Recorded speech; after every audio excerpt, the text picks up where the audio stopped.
Bom, gente, terminando aqui esse terceiro vídeo a respeito do direito civil, que era um outro ponto que a gente ia trabalhar. Esse tópico agora, esse vídeo agora, a gente trata da responsabilidade civil, que é um dos temas de maior relevância no direito privado, porque ele implica, primeiro, numa obrigação que todo mundo tem de tomar cuidado, de ser diligente em tudo que fizer. E quando a gente fala, quando a gente exerce uma atividade empresarial, quando a gente atua numa organização que trata com pessoas, sobretudo quando tem consumidores ou quando não tem, você acaba assumindo um risco muito maior de provocar danos. Então, basicamente, a responsabilidade civil ela está relacionada a dizer quem será o responsável por indenizar, por reparar o dano causado a alguma pessoa. Só lembrando que essa pessoa pode ser tanto pessoa física quanto pessoa jurídica, tá bom? Antes de falar propriamente de responsabilidade, eu quero falar com você sobre obrigação, que é um tema que eu já mencionei nos últimos vídeos. Quando a gente fala de responsabilidade civil, a gente pode sim, num primeiro momento, conceituar a responsabilidade civil como uma obrigação de reparar um dano. É essa a obrigação que vai consistir normalmente numa obrigação de pagar, de dar dinheiro, tá? Dar coisa certa. A obrigação, a gente tem um pequeno conceitozinho só para vocês entenderem, ela é uma relação jurídica, aqui diz transitória, uma vez que dificilmente você vai ter obrigações que durarão por toda uma vida, elas são temporárias, e é uma relação existente entre duas partes. E essas duas partes podem ser múltiplas, pode ter vários sujeitos ativos ou vários passivos. O sujeito passivo, chamado de devedor, é ele que tem, digamos, a obrigação, o dever de cumprir o que a gente vai chamar de uma prestação, tá? E aí não pense que é a prestação das Casas Bahia, que você vai pagar o boletinho, o boleto com a compra que você fez a prazo, não é nada disso. A gente vai chamar de prestação todos os verbos que ele vai ter que praticar, que o devedor tem que praticar para que ele honre o compromisso, para que ele cumpra o dever assumido perante o credor.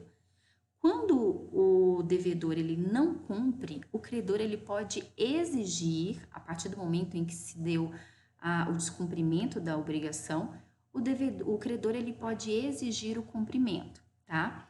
Quando o cumprimento ele se dá, a gente diz que houve o adimplemento da obrigação.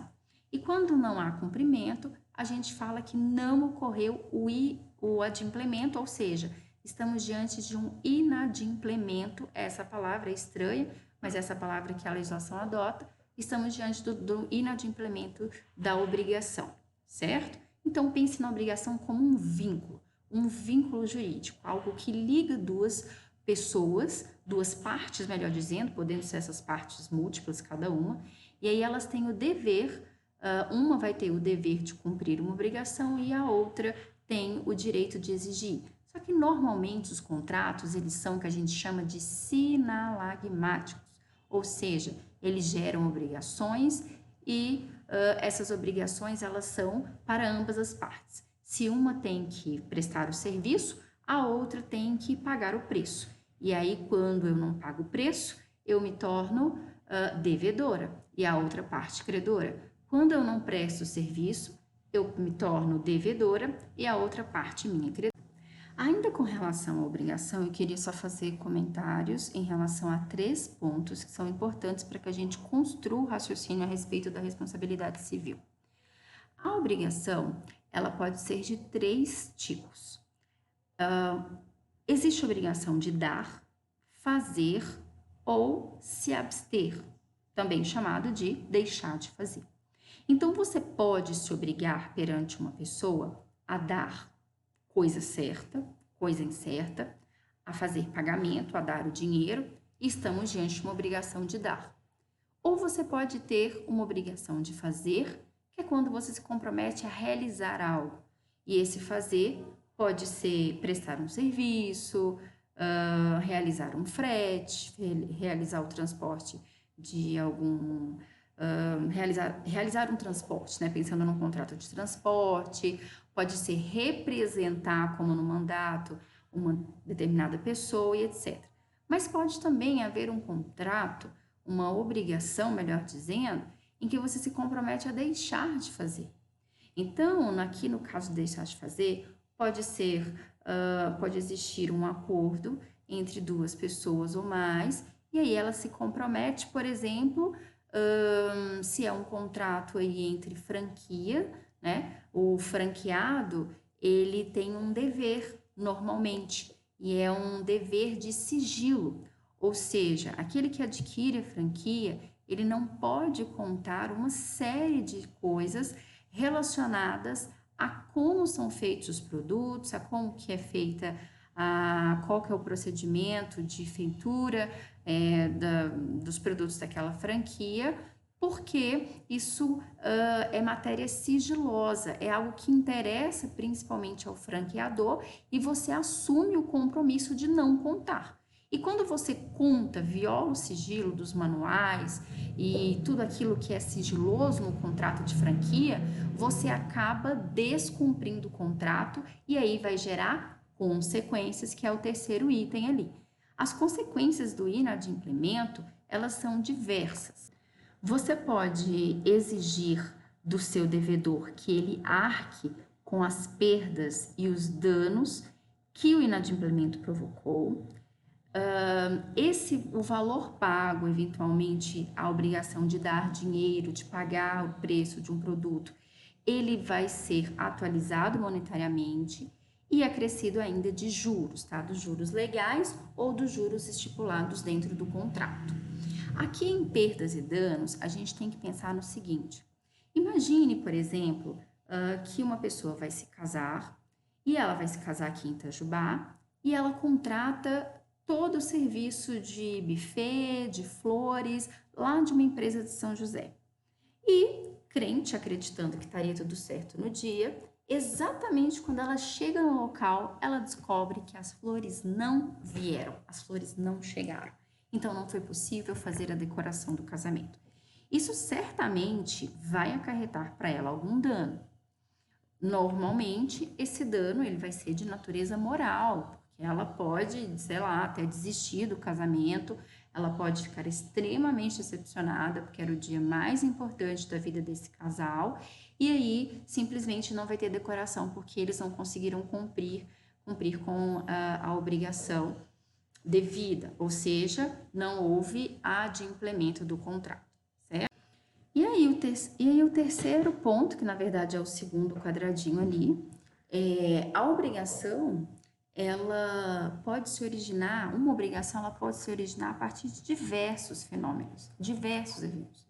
Ela pode decorrer da lei, por exemplo, quando você tem que pagar o imposto de renda, você se torna obrigado a uma prestação. Que prestação?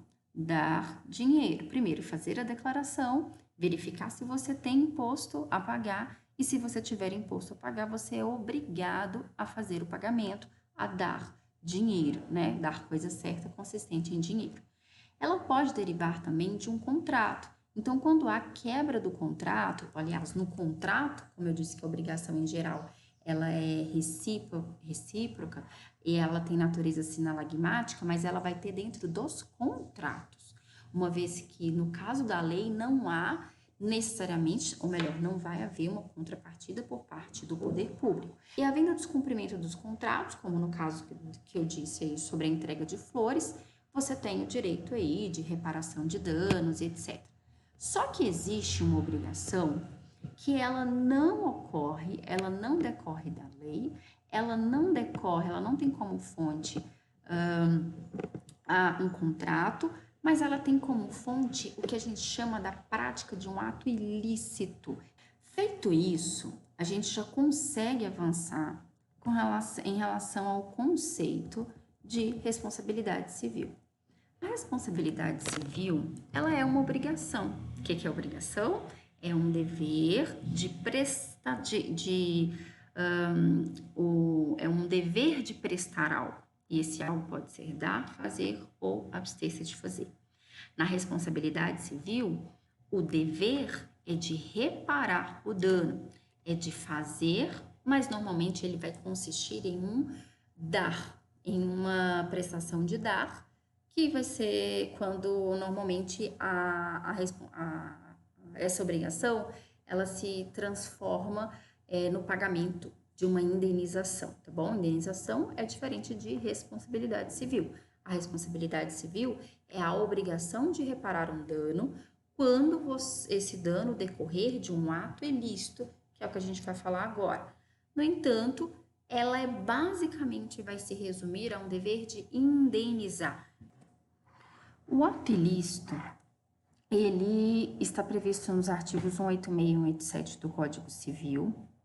E no 186 a gente vai ter o conceito propriamente daquilo que é um ato ilícito, tá? Só lembrando que ato ilícito não tem nada a ver com ato ilegal. Ilegal vai ser uma ilicitude tratada lá pelo direito penal e não é o nosso assunto aqui. Segundo o artigo 186, cometerá ato ilícito, acontecerá um ato ilícito toda vez que uma pessoa, tem que ser uma conduta humana, já destacando, por ação ou omissão voluntária, ou negligência, ou imprudência, essa pessoa violar direito e causar dano a outrem, ainda que exclusivamente moral. A gente já tem diversos elementos que a gente pode destacar daqui, como conduta, como a necessidade de se causar um dano, quanto uma conduta específica, né, que exige alguns elementos, exige algumas características aí dessa ação do sujeito para que ele seja considerado como autor de ato ilícito. No entanto, o 187, ele vai equiparar uma determinada conduta que num primeiro momento é um ato lícito pelo seu conteúdo, mas cujas consequências serão danosas e acabará então este ato sendo considerado ilícito, tá? Então, quando a gente tem um ato que é lícito pelo seu conteúdo, inicialmente era uma conduta correta, e ele se torna ilícito pelas consequências danosas que ele gera, a gente vai falar de abuso de direito. Exemplo clássico aqui é publicidade. A publicidade para as empresas e etc., ela é ampla. Você pode falar do que quiser, pode fazer o que quiser, pode divulgar o seu produto, pode tentar criar ideias incríveis para poder divulgar a marca, o produto, etc. Só que você tem que tomar cuidado com algumas coisas, porque essa publicidade pode gerar consequências negativas. Houve, por exemplo, uma vez em que uma empresa de vitamina, dessas vitaminas, desses complexos de vitamina A, B, C, D, X, Y, Z, sei lá, ela vendia, na publicidade havia uma criança e ela colocou toda uma historinha, uma coisa lúdica, para fazer com que a criança se interessasse por aquele produto. Não é um produto que é recomendado de fato pelos médicos, que é necessário para a criança. E aí as crianças acabavam achando que elas iriam ficar doentes se elas não tomassem aquele tipo de produto. Ou seja, você acabou gerando uma consequência negativa, você extrapolou os limites, você fez com que aumentasse o consumo de um tipo de medicamento, um fármaco, ainda que seja algum produto manipulado, que não necessariamente fará bem para a criança, mas você estimulou isso na criança e isso foi considerado uma publicidade abusiva, tá? Existem vários casos e toda vez que houver uma publicidade que vai gerar um dano, a gente vai ter aí um abuso de direito. Eu podia fazer, mas eu fiz de forma descuidada e acabei gerando dano, o que vai equiparar a um ato ilícito. Feitas essas considerações iniciais a respeito aí do que gera a responsabilidade civil, no próprio conceito do ato ilícito, a gente vai conseguir identificar a maior parte dos principais elementos essenciais, na verdade, os elementos essenciais da responsabilidade civil. A gente vai ter 4. O primeiro é que tem que ser uma conduta humana, tá? Então, aquilo que o animal na rua, que tá solto por aí, um cachorro de rua mordeu alguém, não há uma responsabilidade, até porque ele não tem dono, tá? Diferente vai ser quando você tem um animal que você sabe que morde e você descuidadamente deixa o portão aberto e ele sai e morde alguém. Aí sim há uma responsabilidade. Não pelo cachorro ter mordido em si, mas porque ele só mordeu, só causou dano porque você foi inicialmente descuidado. Essa conduta humana, ela tem uma característica peculiar, tá? Ela tem que ter um mínimo de consciência, que é o que a gente vai chamar de culpa. Você pode querer produzir o dano, bati no carro, quebrei o vidro do carro porque ele merecia, depois de tudo que fez comigo, merecia, fui lá e quebrei mesmo o vidro do carro, quebrei retrovisor, amassei tudo porque ele merecia. Isso vai, já que gerou um dano, isso é uma conduta humana, uma conduta intencional, quando eu quero produzir o dano, então a gente vai chamar de conduta dolosa. Por outro lado, a gente tem a conduta que também exige um mínimo de consciência, é um tipo de culpa, mas é uma culpa no sentido restrito. Quando a gente fala da primeira culpa, é culpa no sentido amplo, que pode ser dividida em dolo e culpa em sentido estrito. A culpa em sentido estrito é o que a gente vai enxergar lá no 186, que são as 3 condutas principais: imprudência, negligência e imperícia.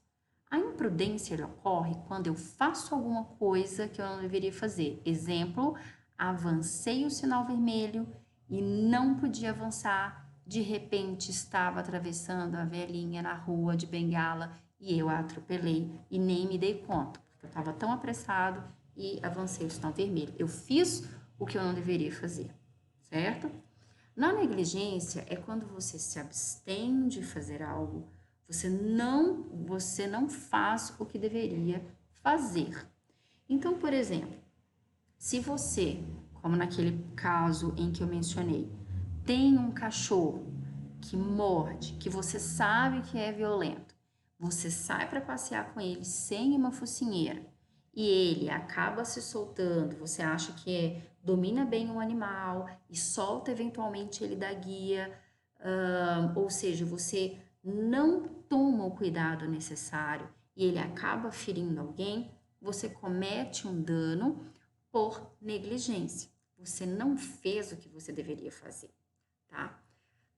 E a imperícia está relacionada a um descuido, a uma não atenção a regras essenciais, quando você está diante de uma pessoa que tinha condições de saber o que estava fazendo. Entendi nada, calma. Pensem nos médicos. O médico ele tem uma formação específica, uma formação que lhe permite saber, por exemplo, operar uma pessoa e tomar cuidado para não deixar uma tesoura lá dentro. Se ele esquece a tesoura lá dentro, ele não comete um ato imprudente, tipo, vou deixar essa tesoura aqui e esqueceu, ou ele não comete uma negligência, nossa, eu fui descuidado e esqueci de verificar se a tesoura estava lá dentro. Se ele tem um conhecimento técnico, essa conduta ela vai ser considerada uma imprudência, porque ele tinha condições de fazer uma coisa certa e ele acabou sendo descuidado, foi imprudente e acarretou um dano a uma pessoa. Com relação aos erros médicos, a gente tem bastante caso que é fundamentado na imprudência, porque ele tinha um conhecimento prévio a respeito daquilo.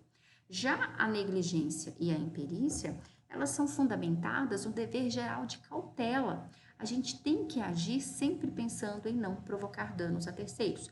Por isso, se eu for imprudente, fazer o que eu não deveria fazer e causar dano, eu poderei ser responsável. Segundo, se eu não fizer o que deveria fazer, não tomar os cuidados necessários, não for diligente, eu posso provocar dano e provocando dano, eu serei obrigado a reparar esse dano.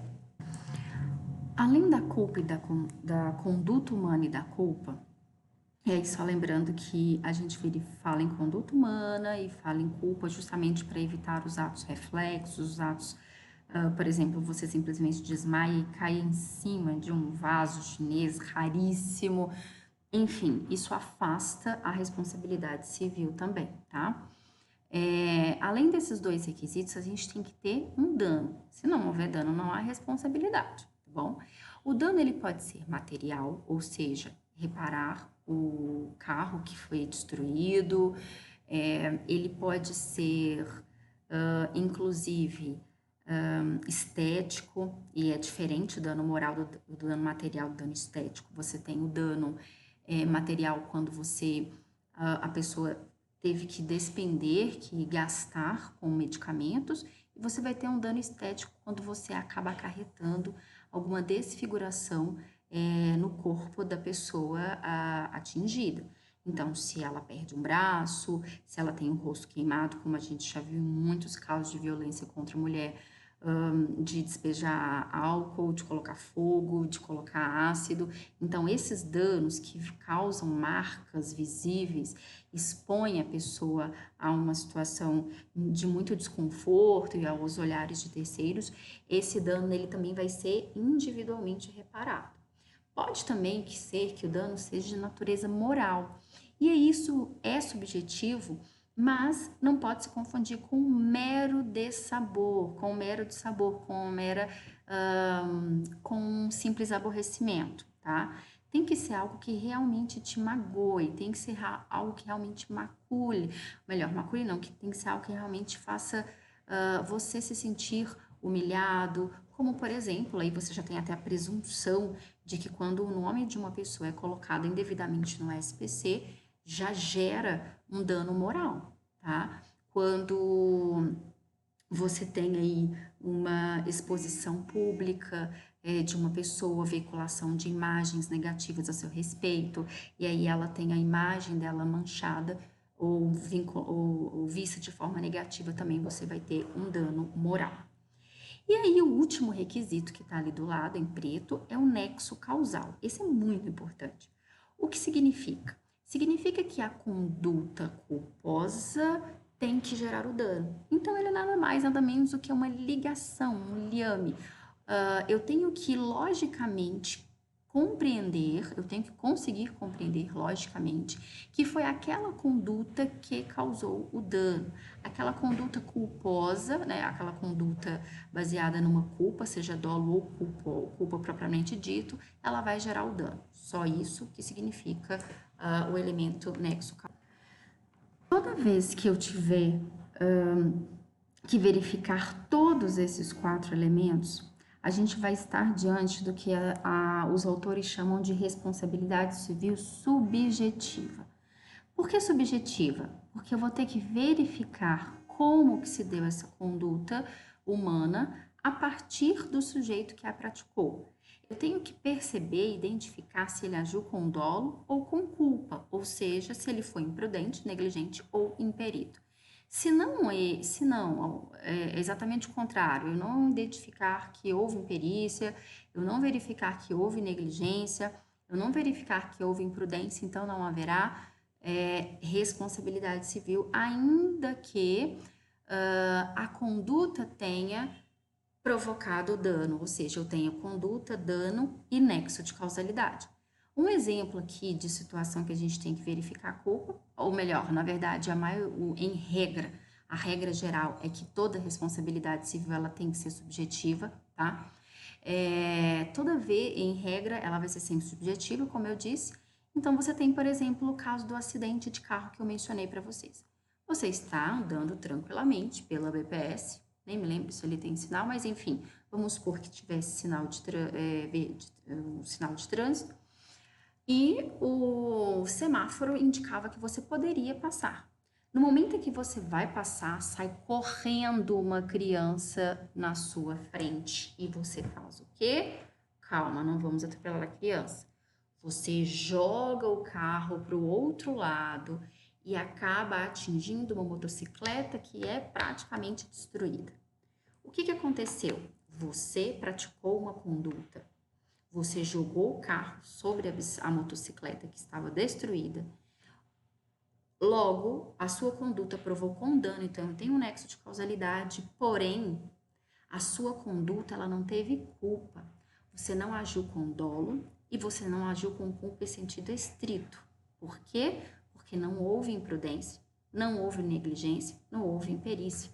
Você fez o que tinha que fazer e eu não podia exigir uma conduta diferente.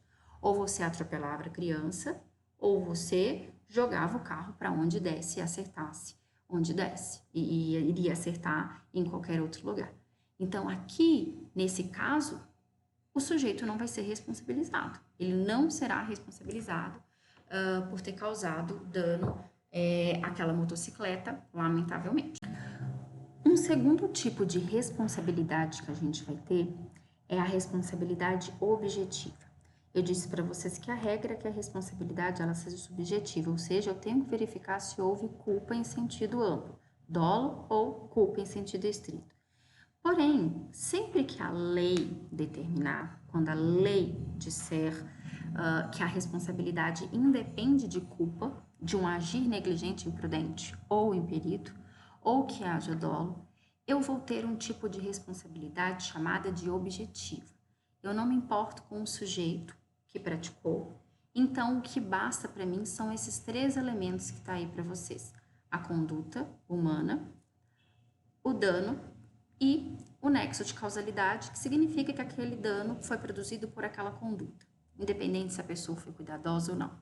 A gente vai ter isso, por exemplo, em relação ao Estado.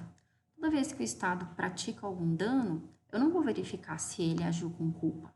Eu não vou verificar se o agente do Estado ele agiu com culpa, se ele foi imprudente, negligente, imperito ou agiu com dolo. Se eu tenho um acidente de carro, por exemplo, entre um motorista do veículo que carrega, que transporta, que recolhe o lixo urbano. E aí ele bate em um automóvel e aquela conduta, ela gerou um dano, então o Estado vai ter que indenizar. A responsabilidade sobre ele é muito maior. Eu tenho também, em outros casos, como por exemplo, nos riscos ambientais, a empresa ela é responsável independentemente de ter agido com culpa ou não, todos os diretores, os agentes, como no caso de todos esses eventos aí de Mariana, Brumadinho, quando há algum derramamento de óleo, quando há acidente nuclear. E a gente tem também muito presente no dia a dia das empresas, que é a responsabilidade objetiva lá do Código de Defesa do Consumidor. É a mesma coisa, tá? Independente do produtor, do fornecedor, do vendedor, ele agir com cautela, com cuidado, tomar todos os cuidados. Se ele provoca um dano e esse dano decorre da utilização do produto ou do serviço, há nexo de causalidade e haverá a responsabilização da pessoa, que é muito grave. Então, por isso, tem que tomar muito cuidado em relação ao que vai se fazer, com relação a produtos alimentícios, para evitar causar algum desarranjo intestinal, alguma intoxicação, alguma coisa, algum acidente dentro de loja. E no próximo vídeo eu vou só mencionar alguns casos para vocês entenderem um pouquinho mais sobre como que funciona na prática a responsabilidade, tá bom? Beijo para vocês.